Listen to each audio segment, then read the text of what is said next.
அஸ்ஸலாமு அலைக்கும். Hello all, welcome to ரிஃபயர்ஸ் டெய்ரி. அரேபியன் ஸ்வீட் டம்ப்ளிங்ஸ் லுக்கேமத் எப்படி செய்கிறதுன்னு பார்க்கலாம். ஃபஸ்ட்டு ஈஸ்ட் ஆக்டிவேட் பண்ணிக்கலாம். அதுக்கு 1/2 கப் வார்ம் வாட்டர் எடுத்திருக்கேன். அது கூட 2 teaspoon try east,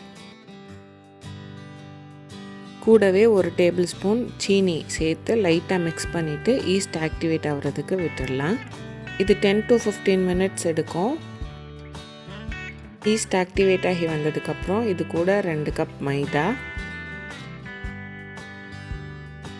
2 tablespoon cornflour, 2 tablespoon milk powder, 1 tablespoon sugar, 1 pinch உப்பு, 1/2 டீஸ்பூன் ஏலக்காய் தூள், கூடவே 1 கப் தண்ணி சேர்க்கணும். நான் 1/2 கப்பை பிரித்து சேர்த்துருக்கேன். தண்ணி கொஞ்சம் மிதமான சூடில் இருக்குது. 1/2 கப் சேர்த்துட்டு லைட்டாக மிக்ஸ் பண்ணிவிட்டு மறுபடியும் இன்னொரு 1/2 கப்பு சேர்க்கணும். அந்த 1/2 கப்பையுமே முழுசாக சேர்க்கலை, கொஞ்சம் தண்ணி மிச்சம் வச்சுருக்கேன். இதை நல்லா மிக்ஸ் பண்ணிவிட்டு அந்த பேலன்ஸ் வச்சுருக்க தண்ணியும் சேர்த்துக்கணும். 2 கப் மாவுக்கு மொத்தம் 1/2 கப் தண்ணி. நம்ம ஈஸ்ட் ஆக்டிவேட் பண்ணுறதுக்கு ஒரு 1/2 கப் சேர்த்துருக்கோம்.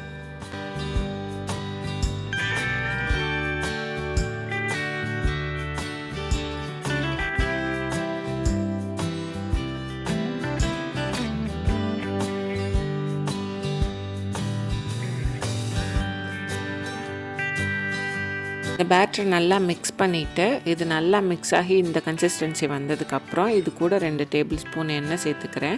எண்ணெய் சேர்த்துட்டு ஒரு தடவை நல்லா மிக்ஸ் பண்ணிவிட்டு மூடி வச்சிடணும். மாவு பொங்கி வர்ற வரைக்கும் வெயிட் பண்ணணும்.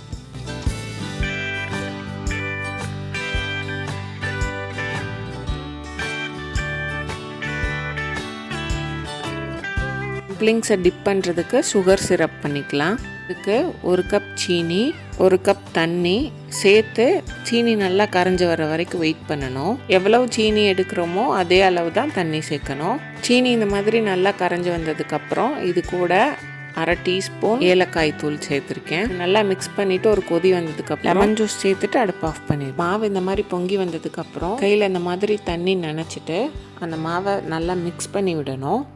இது நல்ல ஸ்ட்ரெச்சியாக இருக்கும், அதனால கையில் தண்ணி தொட்டுக்கலாம். இல்லை உங்களுக்கு ஆயில் அப்ளை பண்ணணுன்னாலும் அப்ளை பண்ணிக்கலாம். தண்ணி தொட்டுட்டா இன்னும் நல்லா ஈஸியாக இருக்கும். ஒரு பாத்திரத்தில் எண்ணெய் சேர்த்துட்டு எண்ணெய் நல்லா சூடாகவும் இந்த மாவுலேருந்து கொஞ்சமாக மாவு எடுத்து நான் ஒன்று மட்டும் ஃபஸ்ட்டு போட்டு பார்த்தேன்.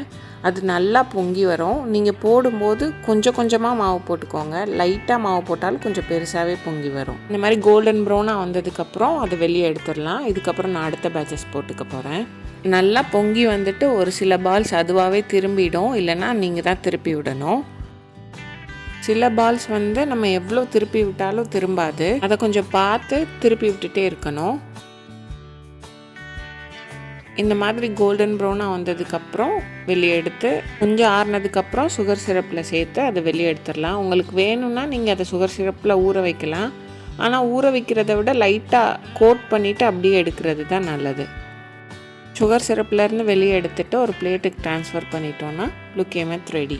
இது மேலே கொஞ்சம் தேன் ஊற்றிட்டு அது கூடவே கொஞ்சம் எள்ளும் தூவிட்டு சாப்பிட்டோன்னா நல்லாயிருக்கும்.